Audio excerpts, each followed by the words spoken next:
ഈശോയിലെ സ്നേഹമുള്ളവരെ, ഒരു കുടുംബം എന്ന നിലയിൽ നമ്മൾ ഒരുമിച്ച് അപ്പം മുറിച്ച് ഭക്ഷിക്കുകയാണ്.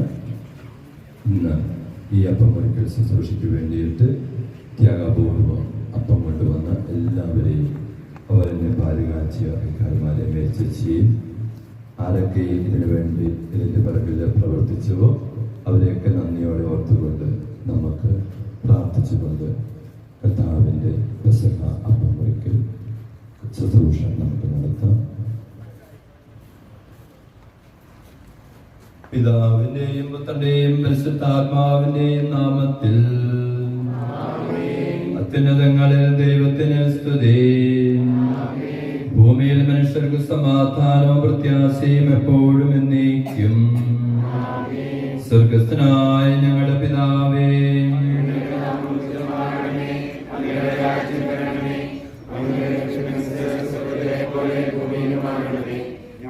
ആവശ്യമായ ആഹാരം ഞങ്ങളുടെ കടക്കാരോട് ഞങ്ങൾ ക്ഷമിക്കുന്നത് പോലെ ഞങ്ങളുടെ കടങ്ങളും പാപങ്ങളും ഞങ്ങളോട് ക്ഷമിക്കണമേ. ഞങ്ങളെ കോപത്തിൽ വീഴാനിടയാകരുതേ, ഞങ്ങളെ രക്ഷിക്കണമേ. എന്തുകൊണ്ടെന്നാൽ രാജ്യവും ശക്തിയും മഹത്വവും എന്നേക്കും അങ്ങയുടേതാകുന്നു. ആമേൻ. പിതാവാനേവമേ, ഞങ്ങളുടെ തിരഞ്ഞെടുക്കപ്പെട്ട ജനത്തെ ഈജിപ്തിലെ അടിമത്തിൽ അത്ഭുതമായി നിരക്ഷിച്ചുവല്ലോ. ഈ മാസം 11-ാം തീയതി നിങ്ങളുടെ ആടിനെ ബലി കഴിക്കണം. കൈപ്പുള്ള സസ്യം പൊട്ടിപ്പൊളിക്കാത്ത അപ്പവും നിങ്ങൾ ഭക്ഷിക്കണം. അരമുറയ്ക്കും ചെരുപ്പും ധരിച്ച് കൈയൊരു വടി പിടിച്ച് അതിവേഗത്തിലും ഭക്ഷിക്കണം. എന്നാൽ അത് കർത്താവിന്റെ പെസഹായാകുന്നുവെന്ന് ഇസ്രായേൽക്കാരെ കൽപ്പിച്ചുകൊണ്ട് പെസഹ ആചരിക്കുവാൻ നിർദ്ദേശം നൽകിയ ദൈവമേ, ഞങ്ങളുടെ ഈ പെസഹാഫലത്തിൽ അങ്ങ് സംപ്രീതനാകണമേ.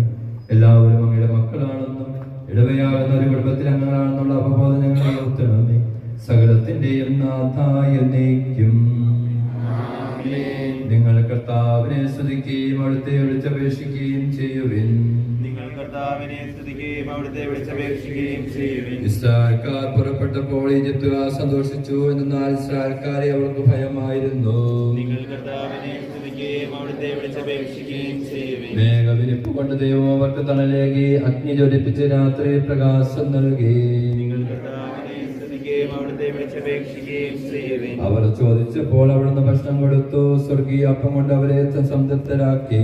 നിങ്ങൾ കർത്താവിനെ സ്തുതിക്കുകയും അവിടുത്തെ വിളിച്ചപേക്ഷിക്കുകയും ചെയ്യുവിൻ. അവിടുന്ന് പാറ തുറന്നപ്പോൾ വെള്ളമുണ്ടായി, വരണ്ട മരുഭൂമിയിൽ കൂടി അത് ഒഴുകിപ്പോയി. നിങ്ങൾ കർത്താവിനെ സ്തുതിക്കുകയും അവിടുത്തെ വിളിച്ചപേക്ഷിക്കുകയും ചെയ്യുവിൻ. അബ്രാഹത്തോട് ചെയ്ത വാഗ്ദാനം അനുസരിച്ച് തന്റെ വത്സജനത്തെ അവിടുന്ന് നയിച്ചു. നിങ്ങൾ കർത്താവിനെ സ്തുതിക്കുകയും അവിടുത്തെ വിളിച്ചപേക്ഷിക്കുകയും ചെയ്യുവിൻ. പിതാവിനും പുത്രനും പരിശുദ്ധാത്മാവിനും സ്തുതി.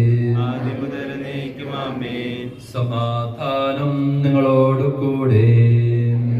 അങ്ങയുടെ ആത്മാവോടും കൂടെ. വിശുദ്ധ ലൂക്കാ അറിയിച്ച നമ്മുടെ കർത്താവ് യേശുമിശിഹായുടെ പരിശുദ്ധ സുവിശേഷം 22-ാം അധ്യായം 7 മുതലുള്ള തിരുവചനങ്ങൾ. പെസഹ കുഞ്ഞാടിനെ ബലി ചെയ്യേണ്ടിയിരുന്ന പുളിപ്പില്ലാത്ത അപ്പത്തിന്റെ തിരുനാൾ വന്നു ചേർന്നു. ഈശോ ഇങ്ങനെ പറഞ്ഞുകൊണ്ട് പത്രോസിനെയും യോഹന്നാനെയും അയച്ചു, നിങ്ങൾ പോയി നമുക്ക് പെസഹ ഭക്ഷണത്തിനുള്ള ഒരുക്കങ്ങൾ ചെയ്യുവിൻ. അവർ അവിടത്തോട് ചോദിച്ചു, ഞങ്ങൾ എവിടെ ഒരുക്കുവാനാണ് അങ്ങ് ആഗ്രഹിക്കുന്നത്? അവിടുന്ന് പറഞ്ഞു, നിങ്ങൾ പട്ടണത്തിൽ പ്രവേശിക്കുമ്പോൾ ഒരു കുടം വെള്ളം ചുമന്നുകൊണ്ട് വരുന്ന ഒരു മനുഷ്യനെ കാണും. അയാൾ പ്രവേശിക്കുന്ന വീട്ടിലേക്ക് നിങ്ങളും പോകുവിൻ. ആ വീട്ടുടമസ്ഥനോട്, ഞാൻ എൻ്റെ ശിഷ്യന്മാരോട് പെസഹ ഭക്ഷിക്കുന്ന സർക്കാർ മുറി എവിടെയാണെന്ന് ഗുരു ചോദിക്കുന്നു എന്ന് പറയുവിൻ. സജ്ജീകൃതമായ ഒരു വലിയ മാളിക മുറി അയാൾ നിങ്ങൾക്ക് കാണിച്ചു തരും. അവിടെ ഒരുക്കുവിൻ. അവർ പോയി അവിടുന്ന് പറഞ്ഞതുപോലെ കാണുകയും പെസഹ ഒരുക്കുകയും ചെയ്തു. അനന്തരം അവിടുന്ന് അപ്പമെടുത്ത് കൃതജ്ഞതാസ്തോത്രം ചെയ്ത് മുറിച്ച് അവർക്ക് നൽകിക്കൊണ്ട് അരുളി ചെയ്തു, ഇതെന്റെ ഓർമ്മയ്ക്കായി ചെയ്യുവിൻ. അപ്രകാരം തന്നെ അത്താഴത്തിനു ശേഷം പാനപാത്രമെടുത്ത് അവിടുന്ന് അരുളി ചെയ്തു, ഈ പാനപാത്രം നിങ്ങൾക്ക് വേണ്ടി ചിന്തപ്പെടുന്ന എന്റെ രക്തം കൊണ്ടുള്ള പുതിയ ഉടമ്പടിയാകുന്നു.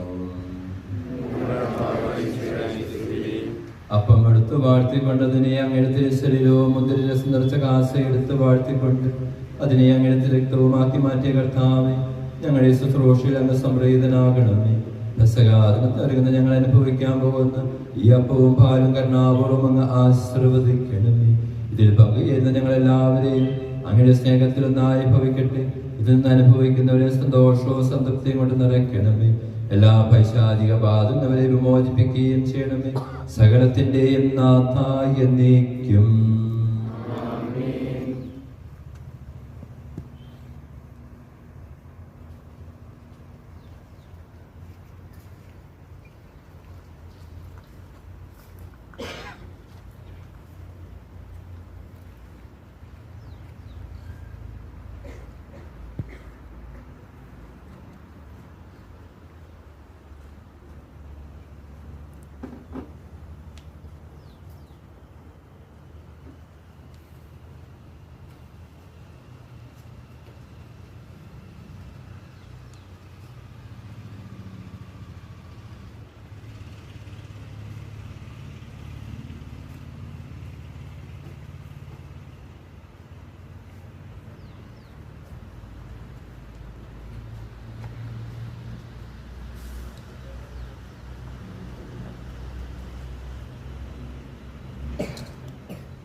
ബഹുമാനപ്പെട്ട അച്ഛന്മാർ അപ്പം എടുത്ത് വരുന്നതായിരിക്കും. പാല് ക്ലാസ്സിൽ നിന്ന് ഓരോരുത്തരും എടുക്കുക കേട്ടോ. ഏറ്റവും പ്രായം ചെന്ന ആരാണ് ഈ കൂട്ടത്തിലുള്ളവര്?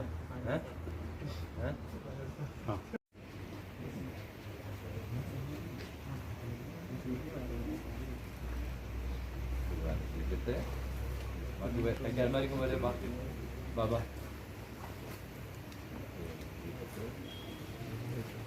കേട്ടോ അങ്ങോട്ട് ഇറങ്ങി നോക്ക്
എപ്പോൾ നിൽക്കാനുള്ളത്?